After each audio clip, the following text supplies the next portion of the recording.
Nathaniel Christopher Mueller, who went by Nate, was born on July 25, 2001, to Michael Boyce and Tammy Mueller. At the age of 23, he lived in Hannibal, Missouri, and was the father of a young daughter named Athena. Nate worked as a laborer on the production line at General Mills and was known for being a good-natured individual. When he wasn't working, he pursued his dream as a fitness influencer and was very passionate about working out. He loved being active and spent a great deal of time exploring the outdoors, especially at Mark Twain Lake, where he often took his dog Rio. But the most important thing to Nate was his daughter, as well as his sister, godmother, and mother Tammy, whom he took care of. Unfortunately, in late 2024, a horrible tragedy occurred. At 10 p.m. on the night of December 20th, 2024, Nate left his mother's house in Quincy, Illinois, on foot with a friend, saying they were going for a walk in the woods. However, after leaving, he was never seen alive again. Tammy said her son didn't appear depressed, and as he was leaving, he told her he loved her and would be back soon. This is where things get strange. Some of Nate's friends claim he never went on walks and didn't believe the story that night. Those people claim he left the house with his so-called friend, but only the friend returned. They also said the friend had Nate's phone and gave it to Tammy. However, it's possible this is just a wild rumor that got out of hand. 2 days after he was last seen, on December 22nd, Pike County deputies found his car on a dirt path in a wooded area near State Routes C and E, just west of Frankford, Missouri, and near his grandmother's property. It was described by officers as unsecured, with the keys in the ignition and the air conditioning on full blast, despite the temperature being 20 degrees, with a wind chill of -8 that night.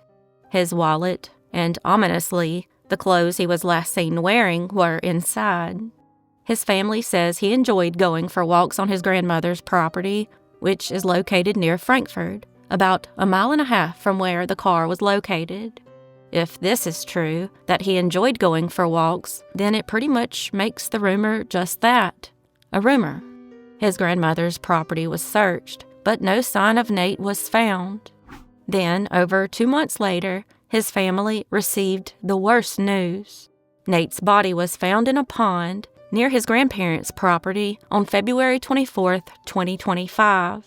So what really happened the night Nate left? Well, it's hard to know considering the Bowling Green police and the sheriff's department aren't exactly working together.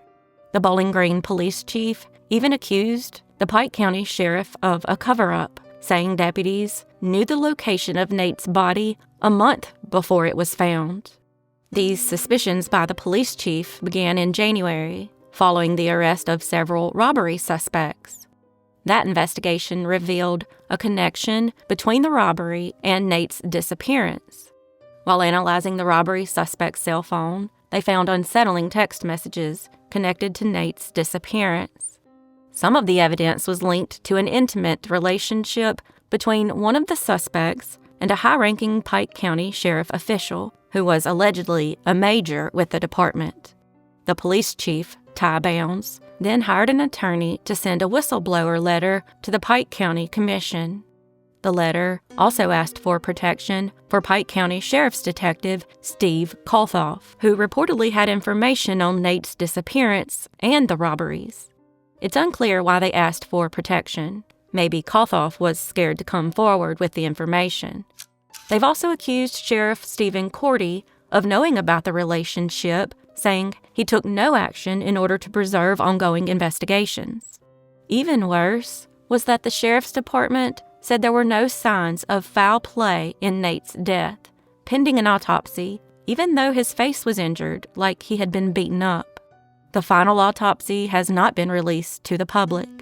When Sheriff Cordy was questioned about Nate, he pleaded the fifth on all questions, including basic ones from trial attorney Mark Pedroli, who asked at one point, where was Nathan Mueller's body found?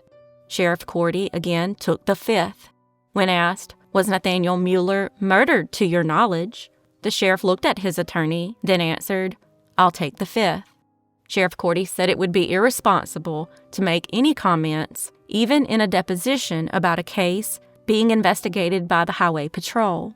The only time he didn't plead the Fifth was when he was asked if he was investigating the allegedly corrupt major in his department, to which he replied no. Unfortunately, in June 2025, Police Chief Ty Bounds resigned without reason. It's speculated that because of the whistleblower letter, he was given a choice, resign or be fired. He chose to resign, but not before publicly accusing Sheriff Stephen Cordy of a cover-up once again. Since March of 2025, the investigation has been taken over by the Missouri State Highway Patrol, with the Attorney General's office being appointed as special prosecutor. Unfortunately, all this corruption and back and forth had caused Nate's case to go unsolved. Nathaniel Christopher Mueller's remains were found on February 24, 2025, and as of October 2025, the investigation remains active, and this case remains unsolved.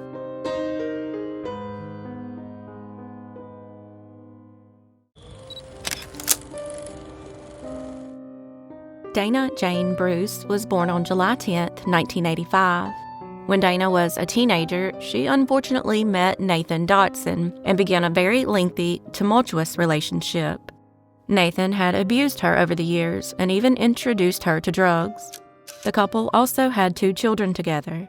However, by the time Dana was 23, she was trying to get her life back on track. She had taken the children and moved into an apartment in Sedalia, Missouri. She wanted friends, which she had forgone in the relationship, and to just be a normal 23-year-old.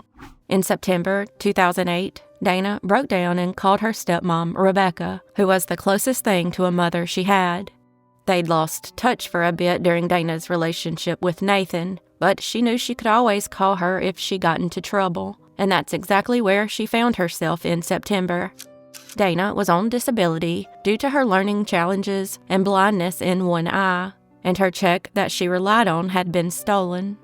On top of that, she was out of diapers. Nathan had broken her apartment window, and she was now being evicted, so she reached out to Rebecca for help. Unfortunately, 10 days later, Dana would sadly disappear. On October 4th, 2008, she dropped her 2 kids off at the babysitter's home in Sedalia, with plans to go out that night, which was a rarity for her. She was then seen at the now-defunct Malone's Bar on Main Street with a young man we are nicknaming John, who possibly drove a late-model Ford F-150. Dana was possibly last seen in a red truck, which many assumed was the color of John's, but more on that later. We are giving him a nickname because he is very sue-happy. He's allegedly threatened to sue other YouTubers for simply mentioning his name in their videos. You would think the last person who possibly saw Dana would want to help, but I guess he's more worried about himself. All it does is make him look extremely guilty. Anyways, moving on. Together, they left the bar at about 11:30 p.m., and she arrived back at the babysitter's house 15 minutes later. However, instead of taking the children, she gave the babysitter more money and asked her to watch the children for the rest of the night, to which she agreed. She was a devoted mother, but didn't see a reason to end the fun night she was having. After leaving, she was never seen alive again. Quickly after she went missing, John went to Atlanta, Georgia. While there, he was arrested for DUI and for driving on a suspended license. Police went to Atlanta to question him, and he said he and Dana had parted ways after leaving the bar, and he never saw her again. Interestingly, it was revealed that his truck wasn't red at all and was green instead, meaning she was most likely last seen with someone else that night, or the person borrowed a truck. Again, if this is true, then John probably has nothing to do with the case other than hanging out with her that night. Rumors then began circulating that she was last seen with 2 local boys, one of whom drove a borrowed red truck. Investigators checked it out, but nothing came of it. Another rumor was that Dana was at a woman's house with several other individuals. While there, a group of guys shot her up with drugs and inadvertently caused her to overdose. In a panic, they rolled her up in a piece of carpet and threw her out by the road to die. However, cadaver dogs, ground-penetrating radar, and waterway dredging and dive teams could find no sign of Dana's remains. Here's where this case gets even more interesting. John, who has allegedly been cleared by investigators, allegedly confessed to someone that he did, in fact, murder Dana, and even allegedly described the very gruesome details. He also allegedly admitted to his children that there were even more victims than just Dana. His daughter was only 13 at the time, but now that she's an adult, she's speaking out against her father, whom she believes is guilty. He allegedly admitted to killing a bunch of people in North Carolina, saying he dumped their bodies somewhere in the mountains. He said he did one of those killings with his own brother. He allegedly made the brother clean up blood from the victim and told him it was chicken blood. There was a girl in Texas a while back who went missing under the same circumstances as Dana, with him once again being the one last seen with her. So maybe he lied about the color of his truck. Maybe it really was red. The stepmother of the children, John's wife, who might now be his ex-wife, said she found an old picture in a stash of photos that appeared to be of decomposition stains. They believe it might be a trophy like a serial killer would keep, but that's never been confirmed. Regardless, it sounds like investigators need to take another look at him. Unfortunately, Dana didn't own a cell phone or a vehicle, so there was no way to track her movements that night. Dana went missing on October 4th, 2008, and as of October 2025, she remains missing, and this case remains unsolved.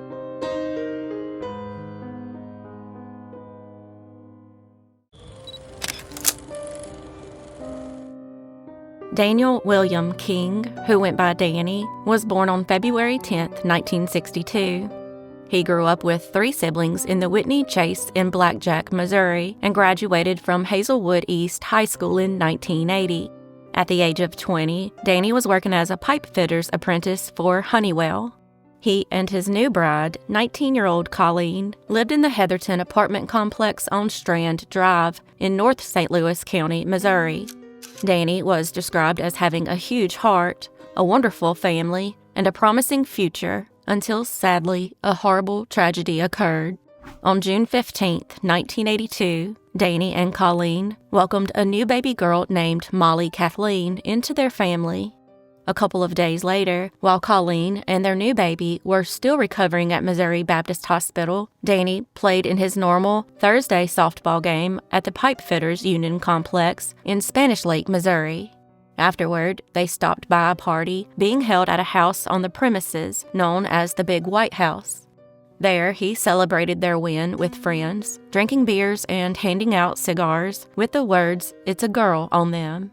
After wrapping up the night at about 2 a.m., he dropped off a fellow apprentice at their home in the Delwood and Ferguson area before heading west on Highway 270 at West Florissant Road toward his apartment. For unknown reasons, after dropping them off and heading toward home, he quickly pulled over on I-270 just under the old Halls Ferry overpass in his wife's 1981 Ford Fairmont Futura. Danny's car was a 1975 Cutlass Supreme, which he was very proud of, but wasn't driving it that night. At 4 a.m., St. Louis County Police responded to a wrecked car sitting in the median. When they arrived, they found Danny shot to death inside. Investigators determined, via tire tracks, that he had either pulled over on the highway behind another vehicle or that he had pulled over and the other vehicle pulled off in front of him on the shoulder. Regardless, a person from that car then walked up to the passenger side window of the car and shot 5 times with a small caliber weapon through the window as he sat in his driver's seat. 3 of those rounds made contact, 1 in his right forearm and 2 in his right side. Based on evidence at the scene, Danny had thrown his car in reverse trying to flee, backed up the embankment, crossed the highway, and struck the concrete divider resting in the median. Initially, the police didn't realize Danny had been shot and thought instead it was a single car accident. However, once the gunshot wounds were discovered, his death was ruled a homicide. His family was shocked because Danny wasn't known to have any enemies. They were hopeful that the St. Louis County Police were going to get to the bottom of this quickly, but that was the opposite of what happened. According to Danny's family, nobody was called in for questioning, not even Danny's friends or family. They did speak with Danny's wife, but allegedly no questions that would help the investigation were asked. While some believe that Danny knew the shooter, which might explain why he pulled over so quickly, others believe it was a case of road rage. If it was, in fact, road rage, it might explain why his murder has gone unsolved, as random acts of violence are very hard to solve. Regardless, we know for sure there were other people at the scene, because at least 10 people called the police, stating they saw 2 individuals, who were not Danny, standing outside his vehicle. A truck driver had slowed down when he passed the scene and noted that the 2 individuals were a man and a woman. He said they appeared to be between the ages of 18 and 24. The man was described as well-dressed, wearing a sports coat and vest, which was normal business attire for the time. The man's brown hair was combed back, and he was thin and possibly pigeon-toed. The female was also well-dressed, wearing a tan jacket and matching tan skirt, with blonde hair pulled half up in a bun and the other half below her shoulders. Both were of average height, being relatively close to the same height. In 2024, a drawing, created by a forensic sketch artist of the suspects, was released to the public. Unfortunately, it didn't generate any new leads. Over the years, there have been numerous reports that Danny got into a fist fight that night with someone while at the complex. Is it possible they encountered each other once again while driving down the road? The car the couple was seen driving that night was described as a dark green or possibly black, late-model Chevy from the late 70s to early 80s. Danny's loved ones are asking anyone who may have recognized the couple and or the vehicle that night to please call Crime Stoppers at 1-866-371-TIPS or 8477 and reference case number 82-1179. You can also send an anonymous email to daniel.w.king@outlook.com. There is a reward of up to $5,000. Danny's daughter was less than 3 days old when her father was murdered on June 18, 1982, and as of October 2025, this case remains unsolved.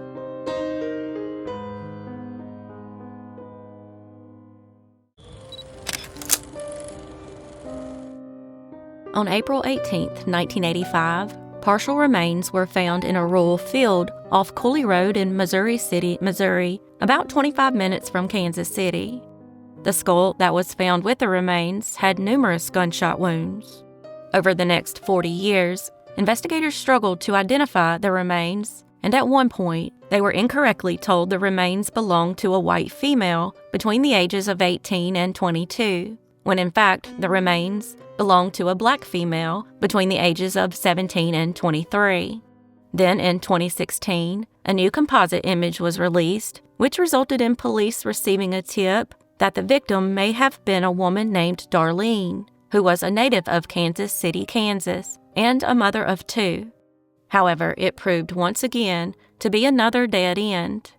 In 2022, a woman named Deanna Mitchell filed a missing persons report with the Kansas City Police Department for her mother, who had been missing since the 1980s. Deanna was just 2 years old when her mother, Gwendolyn Robinson, disappeared. Detective Nathan Hocutt took on the case and began looking into her disappearance and was shocked to find so little information about her. He then brought in intelligence analyst Darren Lee, who remembered the composite sketch from the remains found in 1985. Based on the photo that Deanna provided of her mother, Darren felt the resemblance was strong. Plus, the discovery of the remains aligned closely with the timing of Gwendolyn's disappearance. On September 8, 2022, using DNA, the remains were positively identified as belonging to Gwendolyn. She had last been seen in July 1983, almost 2 years before her remains were found. While Deanna is happy to finally have some answers, she now wants to know who murdered her mother. Interestingly, Gwendolyn was married and murdered not long after. Could that mean her husband was involved? Unfortunately, we don't even know who he is, and investigators haven't officially named him a suspect. If you have any information on the murder of Gwendolyn Robinson, who also went by the nicknames Tony and Tony Young, call Sergeant Johnson at 816-407-3723. You can also remain anonymous by visiting kccrimestoppers.com. Gwendolyn was found murdered in 1985, and as of October 2025, this case remains unsolved.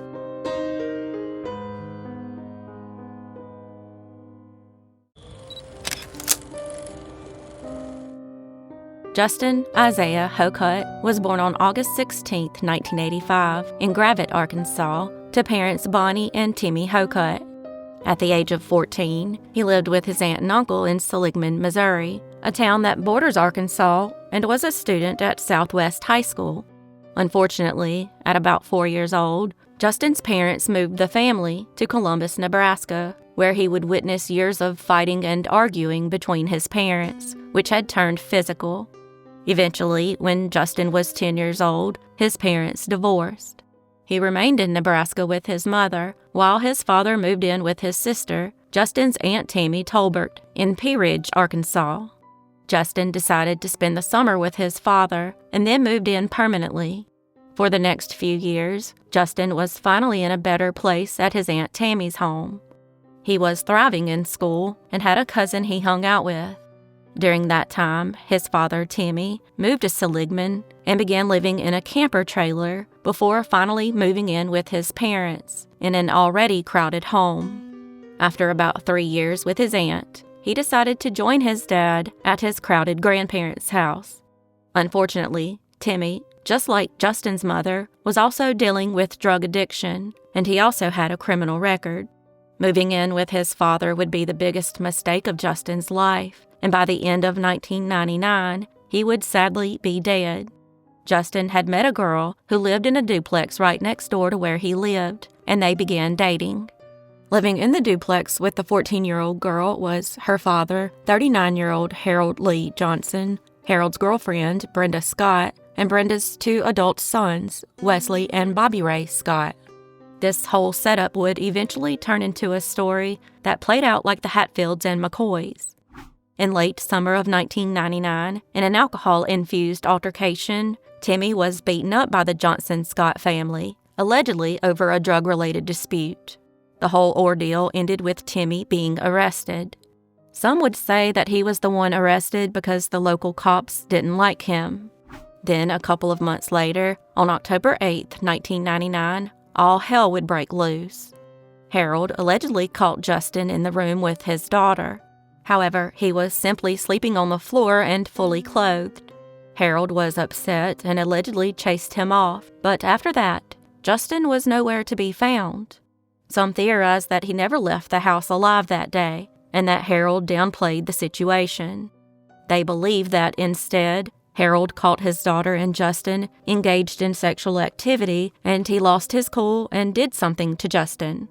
The next day, Justin was found dead, less than 100 yards from the duplex.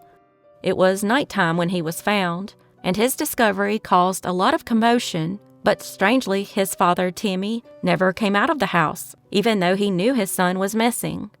Shockingly, Justin had been hit by a passing train, not once, but twice. However, the engineers on the 2 different trains never even knew they had hit someone. The train, which was carrying a load of 3,500 tons, had 6 engines, and 39 total cars, traveling at 45 miles per hour, had unknowingly dragged his body about 290 feet before he was dislodged. At first, his family thought maybe he was upset about Harold and had taken his own life. However, an autopsy would completely disprove that theory.